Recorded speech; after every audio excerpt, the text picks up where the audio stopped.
어디를 보고 있느냐, 여길 보고 있느냐, 여길 보고 있느냐, 그에 따라서 처음에 초구 방향이 결정이 됩니다. 그리고 끝에 공이 떨어지는 낙하 지점은 클럽 헤드 페이스면의 방향입니다.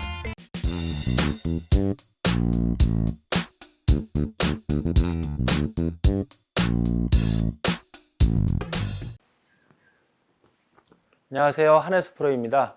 이번 시간에는 기술볼 치는 그 공식에 대해서 한번 얘기를 해드릴까 합니다. 자, 한번 그림으로 다 해서 한번 보여드릴게요. 일단은 기술볼을 치게 되면 우리가 일반적으로다가 가장 기본이 되는 게 슬라이스, 페이드냐, 드로우냐 라는 거, 그리고 공을 좀 더 띄워치느냐 아니면 낮게 치느냐, 이제 요런 정도가 가장 기본이 됩니다. 거기서 이제 조금 더 이제 세부적으로다가 더 정교하게 어떻게 이제 그걸 가지고 컨트롤 할 것이냐로 들어가는데, 일반적으로 우리가 아마추어 분들 같은 경우는 사실 공을 똑바로 치는 게 제일 어려운데, 사실 똑바로 치기 위해서 노력을 합니다. 프로들은 한 가지의 방향을 선택해서 그걸 자기 거로다가 자기 스타일로다가 이렇게 가져가게 돼 있고요. 자, 일단 그러면 이제 스윙 대부분 이제 어떻게 스윙하는 순간 조절해서 드로우를 걸든 페이드를 걸든 하게 되는데, 그런 거 같은 경우는 그때그때 상황에 따라서 정확성이 많이 떨어집니다. 그리고 드로우다 슬라이스다 라는 것은 그냥 쉬는 정도를 가지고 우리가 기술볼이라고 얘기하면 안 되고요. 내가 5m 쉬게 하겠다, 10m 쉬게 하겠다. 그리고 프로들 같은 경우는 100m 날아가서 쉬게 하겠다, 50m 앞에서 쉬게 하겠다, 이런 정도로 나뉘어집니다. 그랬을 때 그런 것이 진짜 기술볼이 되는 건데, 오늘 제가 말씀드릴 거는 가장 기본적인 겁니다. 그러니까 예를 들어서 여기가 이제 이 핀 방향이라면, 여기가 이제 홀컵이라면, 우리가 이제 일반적으로 에이밍은 어깨 방향과 클럽 헤드가 놓여 있는 이 헤드 페이스면이 타겟을 봐야 됩니다. 이렇게. 그럼 양쪽에 거의 이렇게 11자로다가 이렇게 맞춰서 어드레스를 하게 되는데요. 이 어드레스 에이밍으로다가 해서 드로우나 페이드를 나게 할 수가 있습니다. 예를 들어 공이 날아가는 여기서 이게 볼을 치게 되면 볼이 이렇게 날아가는 이 비구선상이 있습니다. 이렇게 해서 제가 한번 구질을 볼게요. 똑바로 가다가 오른쪽으로 쉬는 게 있고요. 똑바로 가다가 왼쪽으로 쉬는 게 있습니다. 그리고 처음부터 오른쪽으로 삐뚤어 나갈 수도 있고요. 왼쪽으로 삐뚤어 나갈 수도 있고요. 이렇게 가다가 또 여기서 또 오른쪽으로 쉴 수도 있고 왼쪽으로 쉴 수도 있고, 이렇게 구질은 다양합니다. 똑바로 나갈 수도 있고. 예. 자, 이렇게 구질은 다양한데 이런 구질, 가장 기본적인 구질들이 있는데, 그러면 처음에 우리가 봐야 될 게 뭐냐면, 처음에 출발했을 때 스타트 됐을 때 이 초구 방향이 있고요. 그 다음에 가서 어떤 이제 스핀이나 그런 영향으로 인해서 그 다음에 쉬는 요 상황이 있습니다. 처음에 출발했을 때 상황과 이제 스핀에 의해서 중간에 이제 방향이 쉬게 되는, 이제 요거를 좀 우리가 생각을 해봐야 됩니다. 그래서 공이 최종 낙하 지점은 뭐냐면, 어떻게 이 어드레스를 통해서 어디로 출발을 해서 어디로 쉬게 할 것인가. 똑같이 출발했는데 하나는 오른쪽, 하나는 왼쪽, 이렇게 달라질 수가 있는데, 이건 되게 쉽습니다. 공식으로다가 해 놓으시면 돼요. 뭐냐면, 처음의 초구 방향은요, 우리 몸의 방향입니다. 그래서 내 몸이 어디를 보고 있느냐, 여길 보고 있느냐, 여길 보고 있느냐, 그에 따라서 처음에 초구 방향이 결정이 됩니다. 그리고 끝에 공이 떨어지는 낙하 지점은 클럽 헤드 페이스면의 방향입니다.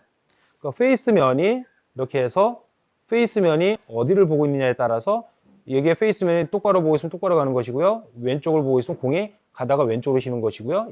이 방향으로 떨어지는 거고요. 페이스면이 오른쪽을 보면 오른쪽에 떨어지는 것입니다. 이렇게 달라지는 것입니다. 그래서 이 부분이 이제 흔히 이제 드로우가 걸리고 슬라이스가 나고 이렇게 할 때 몸이 오픈 스탠스여서 그렇다, 몸이 막혀 있어서 닫혀 있어서 그렇다라는 얘기 많이 들어보셨을 거예요. 그래서 처음에 드로우를 만약에 걸려고 할 때, 이렇게 드로우를 걸려고 할 때는, 자, 이렇게 보시면 내 몸이 이제 여기가 타겟이다. 그럼 몸은 타겟보다 우측을 보는 것이고요. 클럽 헤드는 여기를 봐야 되는 것입니다. 그러니까 크로스가 되는 거죠. 그래서 훅이 나게 되는 겁니다. 이 볼은 몸이 쓴 방향으로 이렇게 출발하다가 이렇게 쉬게 될 것입니다. 이 볼은. 근데 이것만 가지고 공이 이렇게 쉴 수 있느냐? 이것만 가지고 그렇게 쉬는 건 아니고요. 이때 중요한 거는 뭐냐면 초구 방향은 이 처음에 출발하는 이 초구 방향은 몸의 방향이고요. 그 다음에 공이 끝에 떨어진 최종 안착 지점은요, 헤드의 방향입니다. 이렇게. 그래서 이렇게 출발을 해서 이렇게 쉬게 되는 것이죠. 그러면 이때 우리가 신경 써야 될 거는 뭐냐면 스윙을 어떻게 하느냐. 스윙을 어떻게 하느냐입니다. 자, 스윙을 어떻게 해야지만 드로우가 걸릴까요? 이 상황에서. 스윙은 내가 몸을 우측으로다가 이렇게 돌아서서 봤으면 몸이 보고 있는 방향대로 스윙은 이루어져야 됩니다.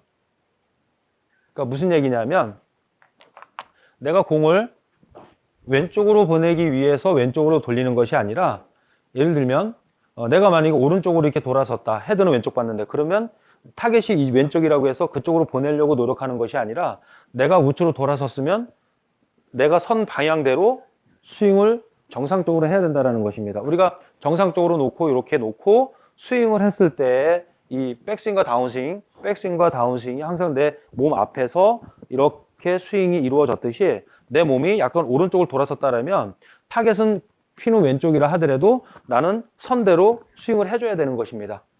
그러면 페이스면을 그만큼 타겟 쪽으로 왼쪽으로 닫아놨기 때문에 정상적으로 스윙을 하게 되면 임팩트 때는 그만큼 헤드가 닫혀 들어가게 됩니다. 그래서 심전달은 우측으로 됐기 때문에 몸이 쓴 초구 방향대로 공은 스타트가 되지만 그 다음에는 왼쪽으로다가 향하는 그런 결과가 나오게 되는 겁니다. 제가 한번 이제 해보겠습니다. 자, 여기서 초구 방향은 오른쪽, 그 다음에 헤드는 왼쪽. 내가 훅을 걸고 싶은 것만큼 이제 방향을 설정해서 헤드를 설정해서 하게 되면 됩니다. 자, 이 상태에서 쓰는 거는 내가 이쪽을 보고 섰으니까 이 상태에서 와서 이렇게 휘둘러 주면 되는 것입니다. 이때 스윙 방향을 맞추려고 하지 마세요. 그러면 지금 화면에서 나오셨듯이 오른쪽으로 스타트돼서 끝에서 이렇게 돌아서 왼쪽으로 갑니다. 네. 그렇게 되면은 자, 스윙 자체도 이렇게 됐고요. 그래서 공이 비구선상이 난 거 보면 오른쪽으로 가다가 이렇게 왼쪽으로 꺾인 거를 보게 될 것입니다. 자, 이렇게 해서 이제 드로우를 걸어 주시는 것이고요.